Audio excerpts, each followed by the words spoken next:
Hello friends, look at this question now.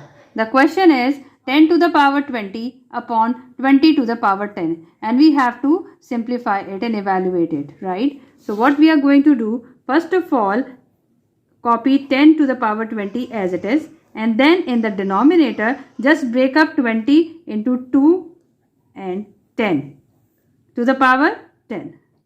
According to the rule, when a dot b are multiplied with the same power m, they can be broken up as a dot m raised to the power b dot m.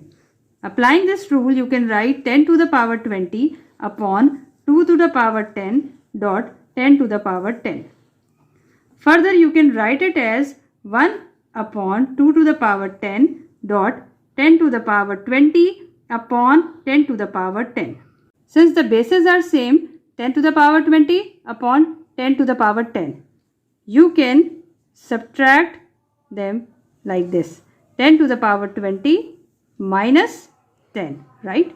So what you will get? 1 upon 2 to the power 10 dot 10 to the power 10. Now you can write it as 10 to the power 10 upon 2 to the power 10. Now according to the rule, when a to the power m upon b to the power m is written, it can be written as a upon b to the power m. So you can write it as 10 upon 2 to the power 10. Cancel out 2 and 10. So you are left with 5 to the power 10, and this is our required answer. Thanks. Thank you guys.